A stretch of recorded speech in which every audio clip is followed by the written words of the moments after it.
السلام علیکم۔ دو بھائی تھے، ایک امیر اور دوسرا غریب۔ غریب کے 15 بچے تھے جبکہ امیر کی اولاد نہیں تھی۔ غریب نے سوچا کہ جب میرا بھائی مرے گا تو میرے بچے اس کی دولت کے وارث بنیں گے، لیکن امیر بھائی کی عمر طویل ہو گئی تو غریب کا بیٹا اس کو قتل کر دیتا ہے۔ صبح کے وقت لوگوں نے دیکھا کہ ایک آدمی سڑک پر مقتول پڑا ہے اور ایک شخص چیخ و پکار کر رہا ہے۔ بنی اسرائیل کے لوگوں کو ایسی فضا پسند تھی۔ لوگ جمع ہو گئے اور پوچھنے لگے، یہ کیا ہوا؟ قاتل حضرت موسیٰ علیہ السلام کے پاس گیا اور کہا، میرے چچا کا انتقال ہو گیا ہے اور وہ مجھے نہیں معلوم کہ کس نے قتل کیا۔ بنی اسرائیل کے لوگوں نے کہا، آپ تو نبی ہیں، اپنے رب سے دعا کریں کہ وہ ہمیں بتائے کہ کس نے قتل کیا۔ حضرت موسیٰ علیہ السلام نے فرمایا، اللہ تعالیٰ حکم دیتا ہے کہ ایک گائے ذبح کرو، لیکن انہوں نے کہا، کیا آپ ہمارے ساتھ مذاق کر رہے ہیں؟ حضرت موسیٰ علیہ السلام نے فرمایا، میں اللہ کی پناہ مانگتا ہوں کہ میں بے وقوفوں میں سے ہوں۔ انہوں نے پھر کہا، ٹھیک ہے، لیکن ہمیں گائے کی کچھ نشانیاں بتائیں۔ حضرت موسیٰ علیہ السلام نے فرمایا، اللہ فرماتا ہے کہ وہ گائے نہ تو بڑی ہو اور نہ ہی چھوٹی بلکہ درمیانی ہو۔ انہوں نے مزید پوچھا، گائے کا رنگ کیا ہو؟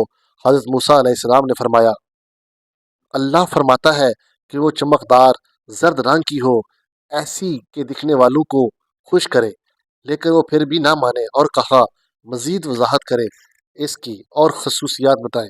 حضرت موسیٰ علیہ السلام نے فرمایا، اللہ کہتا ہے کہ وہ گائے ایسی ہو جو زمین میں جوتنے یا کھیتوں کو پانی دینے کے لیے استعمال نہ ہوئی ہو اور بے عیب ہو، جس میں کوئی داغ نہ ہو۔ اس پر وہ کہنے لگے، ہاں، اب آپ نے ٹھیک وضاحت دی ہے۔ کافی تلاش کے بعد وہ گائے انہیں ایک بوڑھی عورت کے پاس سے مل گئی۔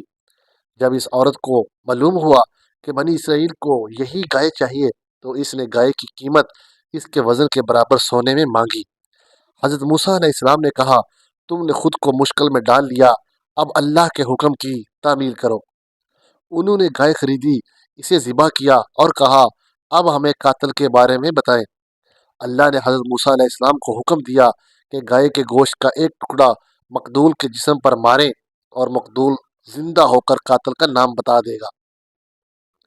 حضرت موسیٰ علیہ السلام نے ایسا کیا اور مقتول زندہ ہو کر بولا، مجھے میرے بھتیجے نے قتل کیا ہے۔ یہ ایک عظیم معجزہ تھا اور اسی وجہ سے اس سورہ کا نام سورہ بقرہ رکھا گیا۔ اگر میں نے صحیح کہا تو یہ اللہ کی توفیق سے ہے، اور اگر کوئی غلطی ہوئی تو یہ میری اور شیطان کی طرف سے ہے۔